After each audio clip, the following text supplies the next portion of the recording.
What's up, everybody? Welcome to Chaff. This is episode number 47. My name is Zach. I'm one of your hosts, and joining me, as per usual, Ben Fisher. Ben, how goes the old limited gameplay these days? Funny you should ask. Right before we start recording, Zach always says we have to take a quick moment of silence so that it makes editing easier. But today I felt like that moment of silence was for my limited career. That's for how it's been going recently. Between my 0-2 finish on day 2 of the Arena Open and the absolute beating that I just received prior to recording this, let's just say it involved a 2-land keep and a campus guide that was hoping to draw my third land and a mana tide, and no future lands came after that point. So could be better, I guess, but still having fun. I got mana tide. What are you gonna do about it? Yeah, well, as I said, this is episode 47. This week we're talking about our Chaff hero for Strixhaven. Stick around to figure out who or what that is. Before we get into the main topic, of course, we've got to do some housekeeping. First up, the Discord. If you're not in the Discord, you're doing yourself a disservice. Hop in there. The link to that is in the episode description as well as on Twitter page. But seriously, the Discord's been great. It popped off this weekend with the Arena Open. Everybody was chatting. Yeah. We got a handful of new folks in there, so welcome to all the new folks. It's just been great to see everybody's builds and chat about different aspects of the game. We did a little bit of a mental magic breakdown recently as well to just kind of talk through managing losses and things like that. It's been a great time. So jump into that if you're not already. Also, the show is brought to you by you, the listener, via Patreon. You can check that out at patreon.com/draftchaffpod. This is our only sponsor of the show at the moment, so we really do thank all of our patrons for their support. We have 5 tiers over there, starting at $2 a month and up to $10 a month, and you get access to things like stickers, show notes, custom deck building opportunities with us, access to uncut and unedited versions of the show, and as we said, really can't thank you enough. We did hit our first Patreon goal if you hadn't heard that already, so our episodes are now available on YouTube as well, and we have a secondary goal now posted up on the Patreon. You can check that out on the website, but once we hit that goal, we're going to open up our recording channel on a listener basis so that you could listen to the show live as we record it. All right, on to our Crack a Draft type thing. Ben, you've got a spicy one. Let's hear it. Yeah, so what I've got here is a Pack 2 Pick 1. It's a little bit of a strange one. So in my deck so far, I've got a bunch of pretty solid stuff. I had a fun Pick 1 and Pick 2. I went Lightning Bolt into Counterspell. Just nice. Man. Good it's old like magic. Me in a nutshell. the way Garfield intended, right? And afterwards, I picked up some other solid stuff. I picked up Ingenious Mastery, Rutha, Tome Shredder, Enthusiastic Study, Lorehold Pledge Mage, Hall Monitor, Academic Dispute, and a few things from my lesson plan, Mercurial Transformation, Reduced to Memory. And I was a little bit between, like, maybe I could get a bit of white in here, maybe I could cast that Reduce at some point, but it's looking like base blue-red. And then Pack 2 rolls along, and what do I open but Approach of the Second Sun, which is, this is kind of the ideal format for it, right? Yeah, I haven't had the luxury of drafting Approach of the Second Sun yet. It is one of my pet cards, and absolutely love that card. I jam it in every EDH deck I can justify putting it in, and this is a format for it because the format's slow. You can definitely get to, the mana to cast it. You can definitely even reliably, in some cases, cast it twice. And with all the ways to get cards back from your graveyard, to stall, to draw, all these different things, Approach really is a great win con in this format. Now, here's the thing. This was a tough pick for me because of the other stuff in this pack. So we also have an Academic Dispute. This is the main one that came into contention here. There's some other stuff like Tome Shredder, Waterfall Aerialist, Introduction of Prophecy, but I think these are all below the Approach and the Dispute. So this is where I was a little bit torn. If this is going to be a late game deck, obviously Approach is a fantastic pickup. It's just going to be great. It's going to win me games. Approach rules. It's very hard to interact with, and it even buys you time to be able to use it again. And correct me if I'm wrong, but if you copy Approach of the Second Sun, you just win on the spot, right? Yeah, so if you copied it with like Rutha or something, I can't quite remember exactly how the templating is worded, but I believe the first, because when you put the first copy on the stack, the second copy, like the actual copy of the spell, goes on the stack on top of the actual card. The first one, the copy resolves and would try to put itself back into your library, but can't, obviously, because it's a copy. And then the second one was really the first one you cast, but is second on the stack, so it resolves second and was cast from hand. So I'm pretty sure you do win on the spot. I'm just reading it real quick. If this spell was cast from your hand and you've cast another spell named Approach the Second Sun. So I guess actually it wouldn't, because the copy's not a cast. I mean, you still gain 7 life.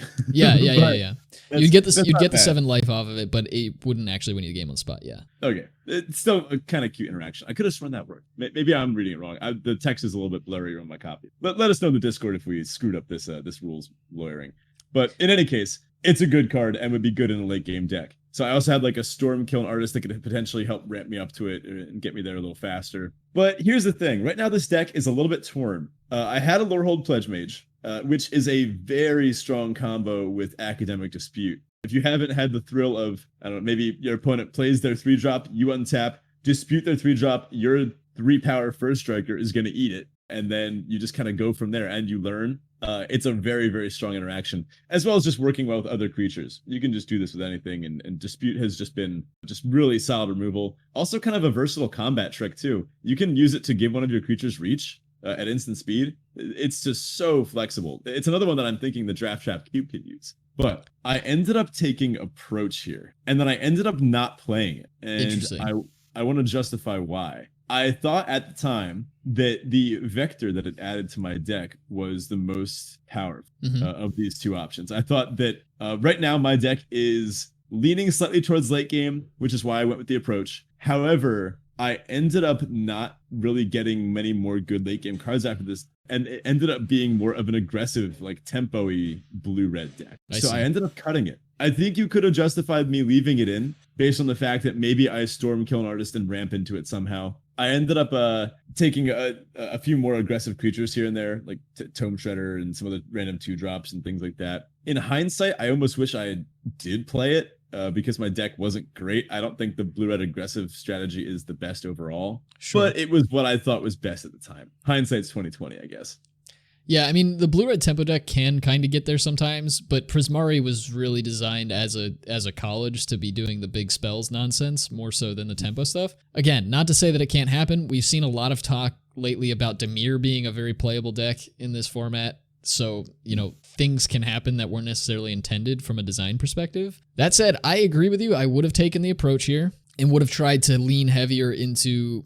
Maybe not like heavier into a Jeskai splash, but lean heavier into maximizing the value of that Approach. As it stands right now, just looking at your deck, you don't really have a great way to win the game, but I can see the shell is forming for that tempo sort of deck. I guess it really would depend on how the rest of the packs broke, but given that Prismari tends to care so much about going big and casting these massive spells, I really would have preferred just take the Approach here.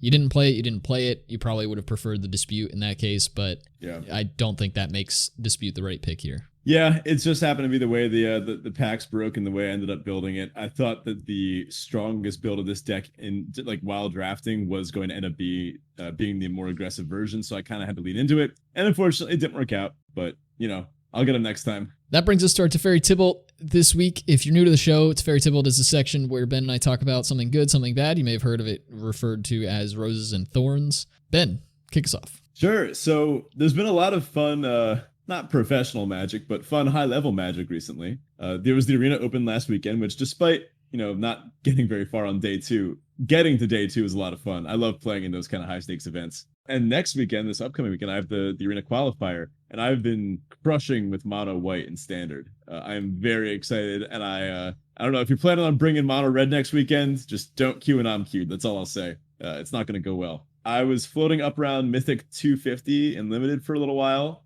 I've since fallen a few hundred thanks to my back-to-back losses in Premier Draft, but I'll scrape my way back up. And I just signed up for a new apartment, which is going to be a strict upgrade to my current one. It's just like 10 minutes away, but it's like $100 cheaper rent, and everything about it is so much nicer. So very much in for that. Sounds like a 2-for-1. Oh, yeah, it absolutely is. Now, my Tibalt this week, mandatory testing. This one's kind of a Tibalt and also a Teferi because I was able to push back some lesson plans, which gave me a little bit of free time because I didn't have to plan new plans as quickly. But the fact that it's mandatory testing just sucks. Students never like doing it. I never really like sitting there. The fun part of teaching is not sitting there in a silent class while they have their heads down taking an online exam. It's actually doing things. So it's whatever. I've been reading some book Einstein wrote about relativity while they're doing it. Study enough. So it's unfortunate, but I don't make the rules, I'm surprised you didn't break out some Arena Mobile and jam some drafts while your students were taking some tests. I tried, but I had an update to install and I didn't have Wi-Fi. So there you go. The download was just taking way too long. How about you? For me, yeah, so my Teferi this week, I drafted the most amazing deck of the format, at least for me. I mean, I've seen some better decks, but this deck was amazing. It was four colors. It was a good one, yeah. Yeah, 4 colors. We went basically everything except white was played, and I had a Professor Onyx, I had a Primal Command, I had a Quandrix Command, Aether Helix, and a bunch of other nonsense. And so basically the deck was, essentially play Professor Onyx as much as I could, jam in with some random attackers here and there, and then when I was about to deck out, Primal Command to just get my whole graveyard back and loop it all together. And the best part was, with the Quandrix Command in the deck as well, no matter which way I cast the two, I could always get the Primal Command back, so I could always loop my life. There was just an infinite loop of never running out of cards. Cool. I actually won one game where my opponent and I were kind of stalled, and I could see a situation where they switched because I had drawn so many more cards than them just because of the way the deck was built. I think they had like 10 cards left in library when I had 4. So it was like very clearly I was going to deck out. And I hadn't seen the Primal Command yet, but I knew there were 2 lands at the very bottom because of like some binning I had done. So I had 2 cards that were live. I knew they were Aether Helix and Primal Command, but I didn't know what order they were in.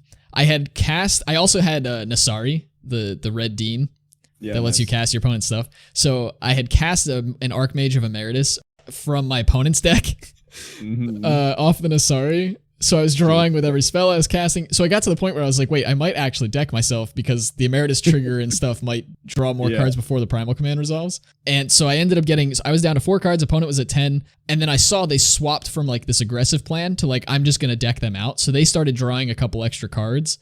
And then I just slammed the Primal Command and they're just like, oh gosh, what am I supposed to do here? It was great.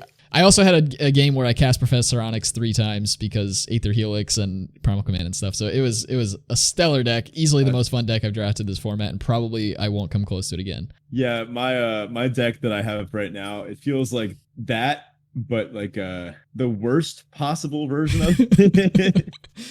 In that it's a whole bunch of nonsense, but no power and no recursion. Yeah, that doesn't sound like a recipe for success, unfortunately. Oh, my 0-2 start's about to make a quick turnaround. Hey, stranger things have happened. I actually got to a point with that deck where I think I was like 2-1 or 3-1, and then I lost, and I was like, please don't tell me this is going to be a 3-3. Like, this deck needs the trophy. It did, so we got there, but I was sweating bullets for a minute.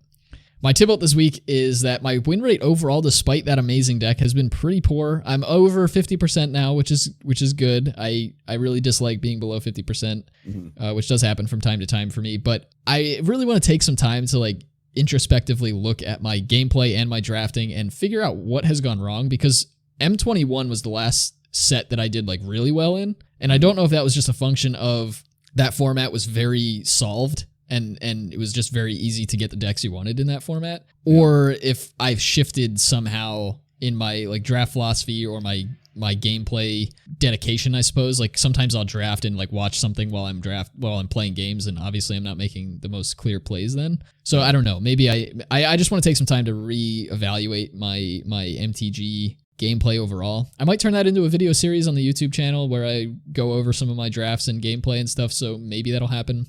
Maybe look for that on the YouTube channel. But I also didn't make day 2 of the Open, so that's a little unfortunate, but at least I didn't scrub out on day 2 like you did. You know, I was about to say something nice about you, and now I'm not going to. So how about we just get to the listener question of the week? That's fair. This week, we have a question from Dorrigan, one of our longtime listeners and longtime Discord members. What is your favorite ever deck? All time. Ooh, that is a tough one. I do have an answer. Limited or constructed, right? Like any deck. There's no specification, so I'm going to assume any deck, period, is fair game. Kitchen table, EDH, legacy, vintage, draft, whatever you want. I have a few decks that I consider like my brainchild. I have a Bruna deck that was like my very first commander deck that I built like from scratch. I didn't know what EDH rec was at the time, so I was just like, this seems like something cool. Wait a minute, this seems like something cool. It has a bunch of like heroic cards in it and just a bunch of nonsense, but it's fun. Like some self-mill is involved, but it is at its core like a Bruna Auras deck. I do love that deck a lot, but I think, man, it's so tough. But I think all-time favorite, I've got to go my old standard deck, Green-White Seasons Past. I think I mentioned it on this podcast before once a long time ago, but this was back in Shadows over Innistrad standard, right? Yep. Other top contenders at that time, there was like Eldrazi decks going around. There was a Mardu Planeswalkers deck at that time. There was a Sack deck. It was kind of like an Aristocrats deck at that time. I wasn't interested in any of that. I had taken, who was it that played Green-Black Seasons Past? John Finkel. John Finkel, that's right. It was the legend himself, Johnny Magic. He had this black-green Seasons Past. It was kind of like a control deck where you would play a bunch of different removal spells at all different converted mana costs. So like 1-drop kill spell, 2-drop kill spell, 3-drop kill spell, 4-drop like card draw or kill spell, and then Flip you Nissa. would Flip Nissa was involved. You would trade off as much as you could in the first several turns, and then cast a Seasons Past, which would, for those who don't know the card, it's 4 green. You can return up to one of each of any number of different mana values from your graveyard to your hand. So you can get back a 0-drop, like a land, a 1-drop, 2-drop, 3-drop, 4-drop. So you get back all those kill spells. It can be any card, not a permanent. It's a kind of weird green card. But then the key is that instead of exiling itself like this effect usually does, it puts itself on the bottom of your library. So if you happen to have, say, a tutor effect, that one played Dark Petition, you could just go and get it again, and you could loop it. And you could just cast everything every single turn. So you're casting like 3 removal spells every turn. And I said, that's awesome, but I'm not feeling it. I want to do something even weirder. And I made another kind of like casual deck at the time was Green-White Humans. There was a bunch of cool stuff. Thalia's Lieutenant, Thalia Heretic Cathar, Tireless Tracker, Heron's Grace Champion, just a really good shelf. Raven Inspector, the all-star. I made Green-White Clues. So it was like Raven Inspector and all that usual curve. It was like a Green-White Clues Humans start, but then the top end was Thalia's Lancers, which is a human that tutors for a legendary card, to go get Tamio's Journal, which is a legendary artifact that makes clues and lets you sack clues to tutor, and then Seasons Past, and a top end of Odric Lunarch Marshal, Brizella, Archangel Avacyn, and Nissa's Renewal. It was the toolbox. It was mid-range as mid-range gets. And it had a transformational sideboard plan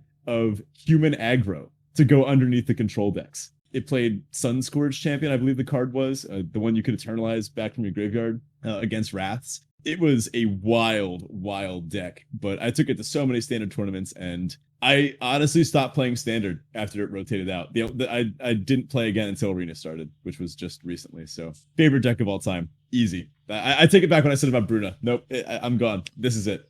Yeah, so it's actually funny you say that. I remember you building that deck, and it was a great deck. I actually love John Finkel's version of that deck, the black-green one that you described. I bought that deck. I played that in Standard as well. It was, at the time, I'm, to no secret to our listeners, a control mage at heart, so I loved John Finkel's version of it. It was nice that it was like a non-blue version of a very controlling deck. I really appreciated that. And the shenanigans with the Graveyard Recursion was great. I'm also a huge Toolbox fan, but my favorite deck ever comes from one Even Flock, who is a Pro Tour champion. And in fact, this deck was spawned out of his Pro Tour winning deck from Pro Tour M2010 or M10. I can't remember how they phrased them back then. I think it was M10. Mm-hmm. And it was a blue-white control deck that featured... Shock. Yeah, I know, right? It featured Supreme Verdict. It featured the Azorius Charm. It featured Elixir of Immortality. It has the win con, right? Elixir of Immortality was essentially the win con, yeah. And it played a ton of control magic, like counterspells and such. Absorb, I think, at the time. Maybe Absorb actually wasn't out at the time, so I think it played Dissolve, which was the Theros version, the Theros counterspell that scryed. And its win condition was essentially my opponent wants to stop playing the game. Gives up. Yeah, like it would just loop itself so that you couldn't deck, but it also locked your opponent out of playing anything. You didn't care what creatures they played because you could gain enough life to take the hits, and then you just Supreme Verdict to kill them all anyway. And it was absurd. It also played Sphinx's Revelation, which is my favorite card ever. So it drew a ton of cards, gained a ton of life. It was just a breeze. And then it had, if you really felt the need for a win condition, it had Elspeth Sun's Champion as well. But it wasn't quite shenanigansy enough for me. So I took that deck and I turned it into what I call lovingly Sphinx Control. And Sphinx Control was not better than Even Flock's deck at all. So I'll start by saying that. It certainly wasn't an upgrade, but it was more fun in that it played Sphinx's Tutelage. Now, those who are newer to Magic might take the name Tutelage and apply it to a card we know as Teferi's Tutelage, and you would be correct to do so because Sphinx's Tutelage is a very similar card. Yep. The difference is Sphinx's Tutelage, instead of milling a card anytime having an opponent mill anytime you draw, Sphinx's Tutelage said, whenever you draw a card, target opponent mills 2 cards, and if they share a color, they do it again, or repeat this process. So not only did they do it again, but if they kept matching, they would keep milling. So you could easily mill like 20 or 30 cards. If your opponent was playing monocolor, just forget it, like they're just dead. They would have to hit lands and hope that, hope that they're hitting lands at some point. Yeah. It was amazing. And so you would play Sphinx's Tutelage, still played Elixir of Immortality, but I ran no other win conditions. I didn't run the Elspeths. It just ran nothing else, and it was beautiful, and I loved it. I lost many a game to that deck. Yeah, I remember. Many people did. Yeah, outside of that, I guess my next favorite would be my Chaos deck from EDH, which is an O'Cown Zinder Split. Enchantments with text on them. As much as I love playing against that deck, because it's just such a fun game, I also hate it because there's just so many replacement effects to keep track of and so many triggers happening. And it's like, Well, at the beginning of your turn, it actually becomes your turn.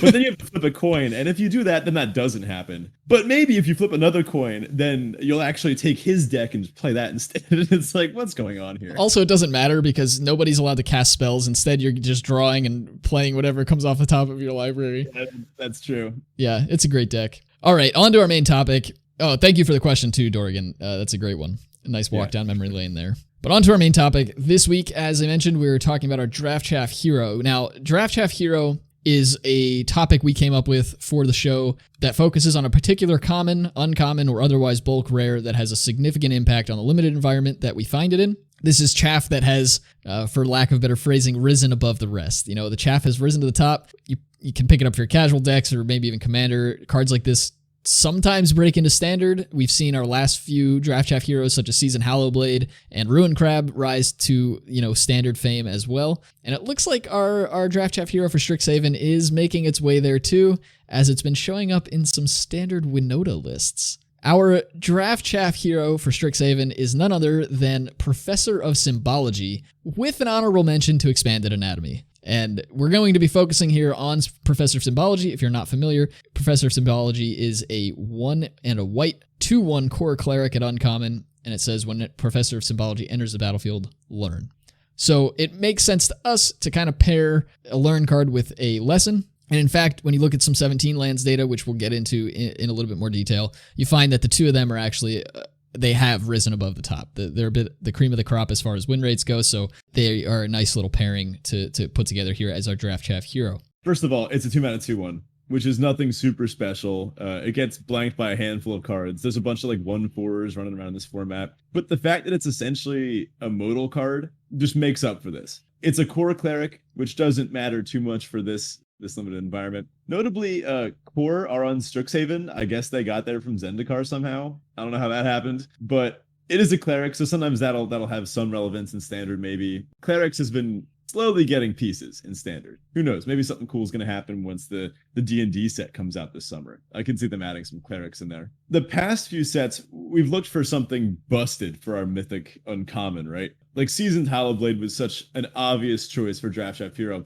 This one we had to do a little bit of thinking and a little bit of digging, which, as you mentioned, is why we ended up kind of turning to the data on this one. This card doesn't really give you that same feeling of man, I got this thing, game over. But I think it's because, the professor here operates on a different wavelength than we're used to, and a very different wavelength than something like Ruin Crab or Seasoned Hallowblade or Svella from last set. So let's talk about some ways that this card plays out. You you naturally put it into Silver Quill and Lorehold. This isn't the kind of card you usually splash, but Silver Quill and Lorehold are usually, I think the aggressive strategies have kind of risen to the top. I really, really like these two just kind of going 1-drop, 2-drop, 3-drop, pump spell, kill you before the other decks have the chance to stabilize and set up their big late game stuff. Despite the fact that Lorehold does have that graveyard stuff, it's cool when it works. Quintorius goes off sometimes, but I think that direction has a shorter vector overall, if you will. The prop here plays on turn 2 perfectly in both Lorehold and Silver Quill.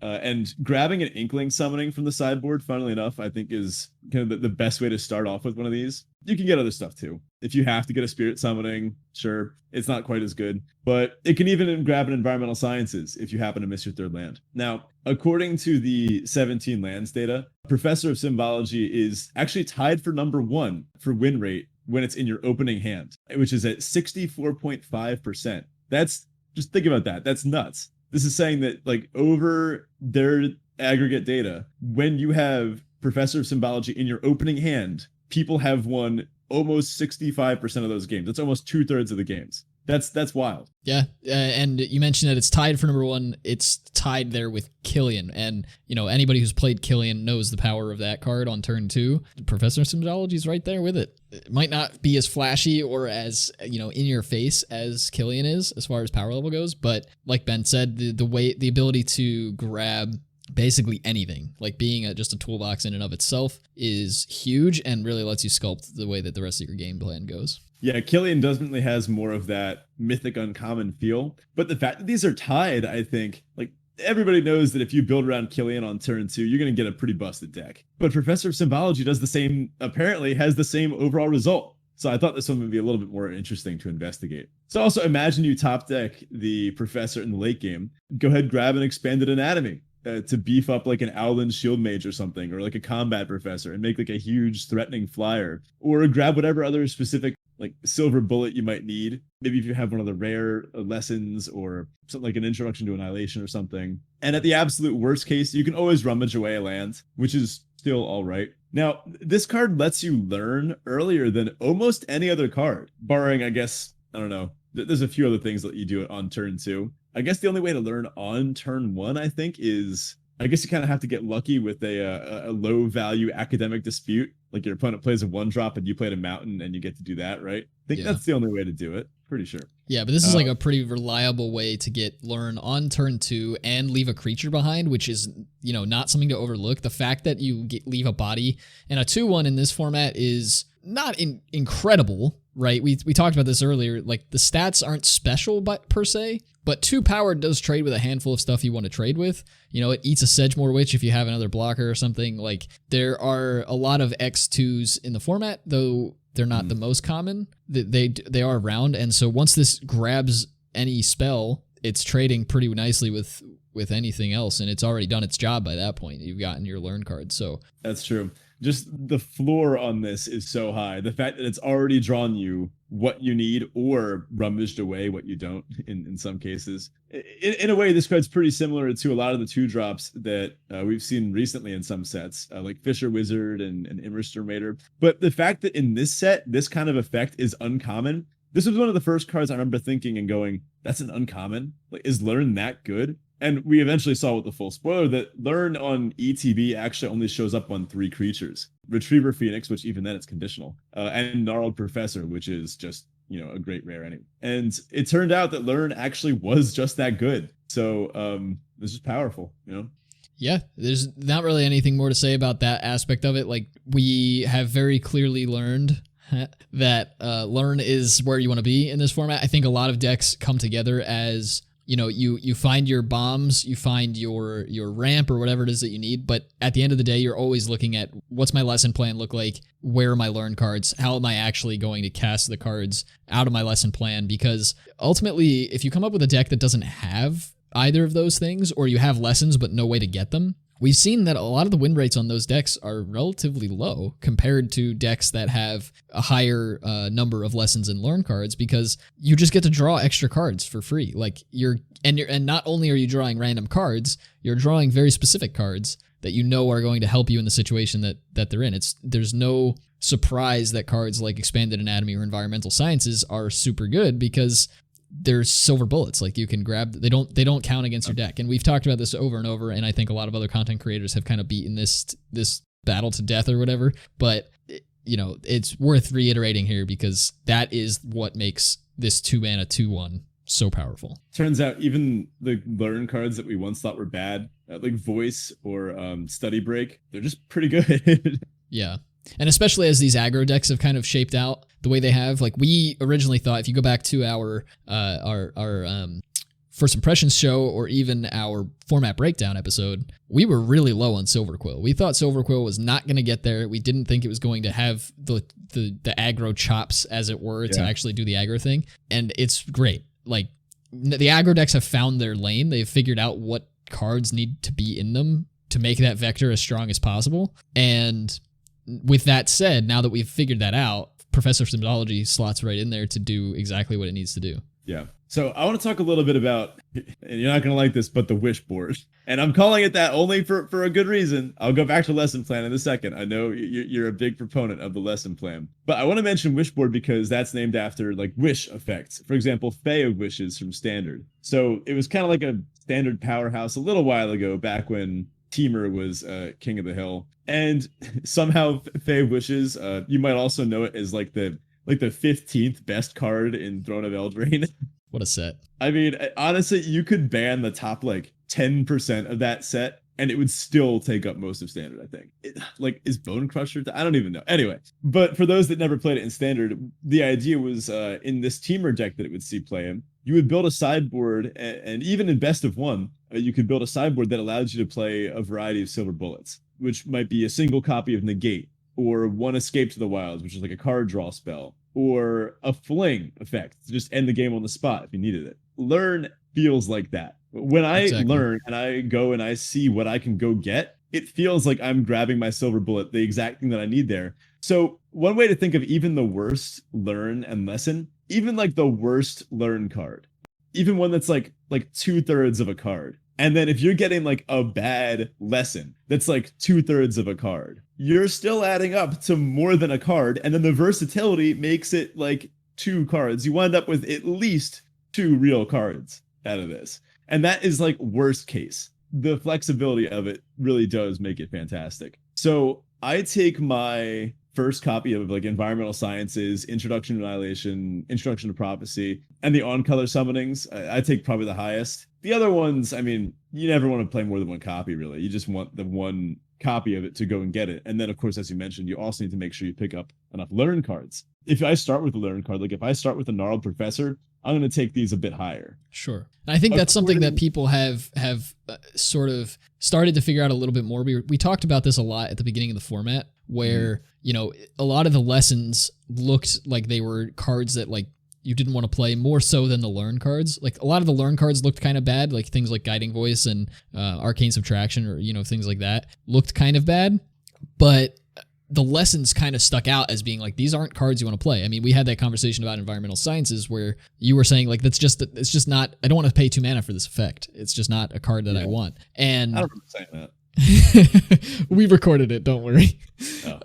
But we've sort of started to figure out which of these lessons are actually worth playing. And so and essentially the answer is all of them, at least in one copy. But that makes that puzzle kind of solved, so to speak. We don't have to worry about like, oh, should I take this because I don't know that it's actually playable. It is, because you don't have to put it in your deck. So that moves those like learn lesson pick rates differently. I find these days I tend to find it harder to pick up learn cards than I do to pick up lessons. Lessons seem to wheel far more frequently than learn cards do. And I think that's because without the learn cards, you can't take the lessons. It's sort of like the payoff versus enabler kind of conversation, where without the learn cards, you just can't take you can't play the lessons. And a lot of the lessons are colorless, so they slot into any deck you want. Whereas the learn cards are not. And so, if you see those coming around in your colors, you kind of want to scoop them up. Yeah, they're more restricted. I guess it's almost what you were mentioning about the specific lessons themselves. We were kind of trying to analyze it as if some of them would be good all the time, right? We were like trying to figure out like, which of these do you really want in your deck? Which of these are you always going to want to pick? It turned out to not really be a question of which are good all the time. It turned out all of them were good sometimes. Right. I've used even what's the black one called? The black rare one with Lily on it to kill a planeswalker. Oh, confront the past. Yeah, I've whatever that thing is called. I've used it to kill. I killed a Casmina with it once, and I was like, wait a minute, I have an answer for this. This is great. They are all good sometimes, and that just incredible versatility makes this, I think, a really fun mechanic. I really like Strixhaven. Even the fact that I'm currently tanking a draft, I'm still excited to keep playing it. Yeah, it's very intriguing, and it definitely changes up. It adds just another dynamic to the draft experience as well. Something else to think about when you're building your deck. And again, that's why Professor Symbology has made our Draft Chaff hero for Strixhaven, because it's an efficient creature. It's getting you that learn effect as early as you possibly can get it, essentially, in this format, and that lets you get ahead, shaping that game plan, as we mentioned. And also you're like up cards. I mean, you're not actually up a card because it replaces itself, but it's card advantage early in a way, and that's huge. We've seen just the ability to draw those extra cards is massive. Yeah, think of it like a demonic tutor that leaves a 2/1 behind. Sure. Yeah, I mean, if you had a mascot exhibition in the lesson plan, I think it kind of is that, because you're grabbing something that's worth getting with demonic tutor. But pretty much. So, according to the 17 lands data, the top 3 commons with the greatest win rate when drawn turn 1 or later are Fractal Summoning at 60.3%, Inkling Summoning at 60.9%, and then number 1 on the list, Expanded Anatomy, with a bit of a jump up to 62.4% win rate when drawn turn 1 or later. Now, I think it's safe to assume that this means learned as well, unless people are winning 60% of their games after main decking Expanded Anatomy. I'd like to talk to those people, because I certainly haven't met any yet. So this implies to us that this is probably one of the best targets to pick up from your lesson plan. Like, you want to take your first copy of Expanded Anatomy pretty highly, and the fact that there's naturally some creatures that wear counters nicely. There's some lifelinkers, there's some creatures with ward, especially because this is like the intro set for it, so there's some even commons with it, and just otherwise evasive creatures that really pair well with these aggressive strategies. Put some counters on, attack before your opponent can go over the top, and stabilize. Agreed. And there is a little bit of a caveat here, and I've seen Sirkovitz talk about this. We talked with Sirkovitz about some data analysis and such back in Kaldheim, and I think just seeing some of the discourse in Twitter space, that there is probably an episode in the works for us as far as how to actually use data, because I know that's something that a lot of folks have struggled with. Ben and I have some stats background, so it's something we might be able to illuminate a little bit more. So maybe there's an episode for that in the works here. But little caveat to Expanded Anatomy, I've seen some discourse on why the win rate is a step above those other commons you mentioned. It's like basically 2% above the others, and it could just be that it's a win more card. Like, you're already in a place, like if you're casting Expanded Anatomy, you're already in a place to win the game. It's also colorless, so it can be cast in any deck that has learn cards, which might just mean that, the better decks have learn cards, and so they're able to cast these. There are a number of different things you could think through as to why it has a higher win rate, but it does. And so at the end of the day, that you do have to consider the fact that it is in decks with higher win rates. Mm-hmm. It's funny that you mentioned that we both have a stats background. If I remember correctly, for those that don't know, Zach and I went to high school together. I'm pretty sure only one of us brought a calculator to the AP stats test. Is that right? That is true. And I'll take the beats. I did not bring a calculator to my stats AP exam. I did get a 3 on the exam though. That's I'm pretty sure with the calculator I would have gotten the 5. Just saying. But I had an English test before that, so I forgot the calculator. Okay. We all have English tests to go do. But anyway, there's one other little side note at the end here. Expanded Anatomy doesn't necessarily pair super well with the Professor. You can grab it off of it and make your Professor into a 4/3 Vigilance on turn 3 and attack. Sometimes that'll be the line of what you do. But I've personally found it better to grab an Inkling or maybe even a Spirit and just kind of build out your board, start attacking early. The same decks that play the Professor usually play some strong combat tricks, and they really want to have 1 or 2 creatures lest you get blown out by like an edict effect, like having you sack something, or just removal spells in general. Better to have like a slight built out board before you start going too tall. Yeah. Otherwise, grab an Environmental Sciences, get your splash color that you need for whatever deck you happen to be playing. Like some of the Mardu decks are pretty good, and Environmental Sciences is a great way to tie those together. That said, as we're wrapping up here, what's next with this card? again, mostly talking about Professor Symbology here. Both of us continue to take the card pretty highly. It's, we would recommend that you continue to take the card highly. It's better than a handful of the rares in this set, and it's not as obviously broken or amazing as something like Seasoned Howlblade or Ruin Crab, but it is quite powerful in a lot more subtle ways, which might mean you're going to see more of them. So keep that in mind. You've got the inside scoop now, and you should definitely be taking Professor Symbology higher than maybe you have been, or continue to take it as highly as you have been. Mm-hmm. Yeah, and I have been seeing it show up in Standard. Like, I've been doing some Standard prep over the past day, and the ability for it to make 2 non-humans before turn 4 is very key for Winota, which cares about attacking with things that are not humans on turn 4. So I don't know. We have a pretty good track record of our Draft Chaff heroes making it into Standard. Honestly, Svelo is the only one that didn't, but Svelo was, let's be real, Svelo was never making it into Standard. Yeah, unless they print some new Wild Snow cards in the near future. Yeah. Probably not an amazing Draft Chaff cube candidate, unfortunately. Don't think we're really looking to add Learn at this point. Kind of need the whole shebang to support that, and without multiple potential, because the cube is a singleton thing. Without multiple copies of a lot of the lessons and the Learn cards, it's going to be kind of hard to support. So unless we see that show up later, probably not going to make it into the Draft Chaff cube. But hey, if they bring Learn lesson back, I would certainly revisit that. Yeah, I could see them potentially bringing this back if we ever go back to Strixhaven. I don't know. We were following Will and Ro and Kenrith. Maybe they're going to take a gap year and then come back in some other time. We experienced so much pain and heartbreak just trying to make the last 3 cuts of the cube. To include this card, we'd have to cut 5 or 6 cards to make room for Learn stuff, right? I don't think I have it in my heart to cut 6 cards from this cube. Yeah, not yet. But we do have some changes coming. We're going to try to make a few changes from this set, so look forward to that. That said, again, if you're not already, jump into the Discord. You can check out the link to that in the episode description or on our Twitter page at DraftChaffPod. Also, if you're interested in supporting the show directly, subscribe on the YouTube channel or do whatever that is.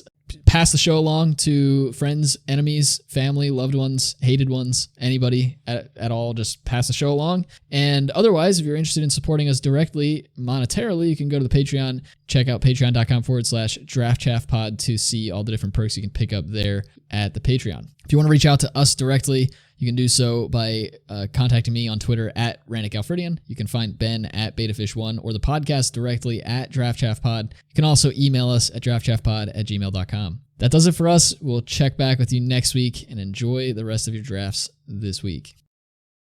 So I wanted to chat real quick about something that I saw recently. I would say that we are in a new age of adult animated TV shows. Would you agree? I would need to get your definition, but I suppose so. I'm talking there's so much more quality content now than ever before. For a long time, Sure. I think one of the only main animated TV shows that was aimed at anybody older than 15 was The Simpsons, right? Sure. Yeah, Family Guy, I guess, that kind of stuff, but yeah. Yeah. Of which the quality of shows like this has been questionable recently. But now we've got stuff like cartoons that have had widespread appeal to people of all ages. I think we'd both agree that Avatar: The Last Airbender is one of the best things ever created, just hands down. Still my favorite show. Yep. I saw some pretty great stuff recently. A movie called Mitchells versus the Machines. Absolutely lovely. Highly recommend you watch it.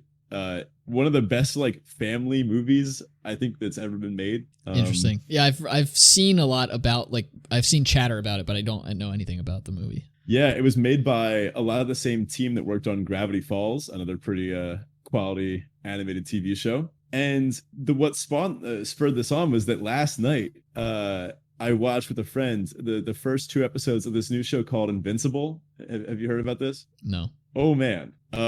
It is unlike anything I've seen before, and it felt pretty normal. Anyone that's listening that's heard it before, I'm not going to spoil anything.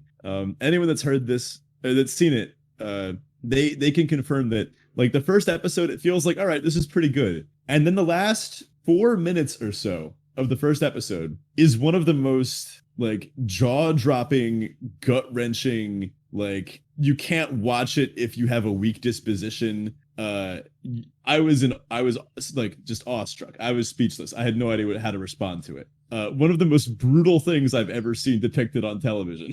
Wow. And it's a superhero show. So superheroes. Yeah, I'm excited to keep watching it though, and I highly recommend it for anybody that this sounds like it might be interested in. I don't recommend watching it right before you go to bed. You might have some weird nightmares. But anyway, noted. I recommend watching this though if you would consider yourself a fan of comics or superhero shows in general. Invincible is a good one. I think it's on Amazon Prime Video. Invincible, if you want to sponsor us, just hit us up. But wow, yeah, it's something. That's all I'll say.